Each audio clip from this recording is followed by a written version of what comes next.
Welcome to the first no-brainer coding tutorial. Today we are going to teach you how to write your very first Hello World Python program for complete beginners. Prior coding experience is absolutely not needed, and you can pick this up in just 60 seconds. To keep things as simple as possible, you will not need to download or install any softwares, and we will not need to use the terminal or the command prompt, none of that nonsense.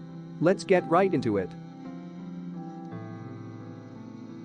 First, on any platform all you need to do is open your browser, and if you're on your computer I'm sure you already have your browser open. Enter the following link programmers.com Python Programming Online Compiler and press enter, and the link is also in the video description.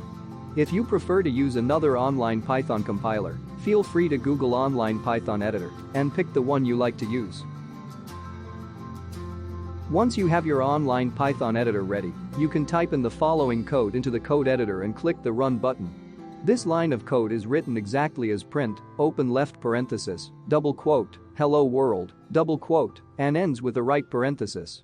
At this point, you should be able to see hello world printed on the output window, and this is the final result of your program.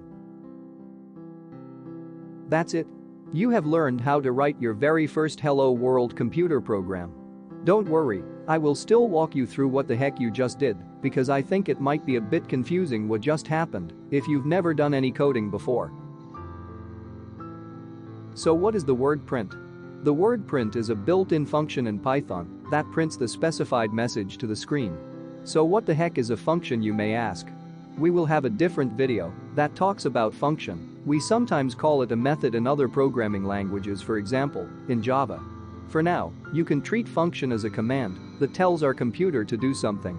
So what are the parentheses followed by the print? The parentheses are actually part of the print function and you must include them in the end of your function. So, what are the double quotes around the word hello world? The double quotations are like wrappers for the words hello world. The text inside the double quotes, including the double quotes, they are called string. Strings in Python are surrounded by either single quotation marks or double quotation marks. A string in Python is a sequence of characters that is usually used for expressing the English literal meaning of words or sentences. Printing a hello world to the screen is typically the most basic program you would write when you learn a new programming language. Here you have it. The very first Python program anyone can write in just 60 seconds. In the next Python tutorial, I will teach you the syntax of Python by showing you how to draw a picture to the screen by using the print function we just learned. Thanks for watching and see you in the next tutorial.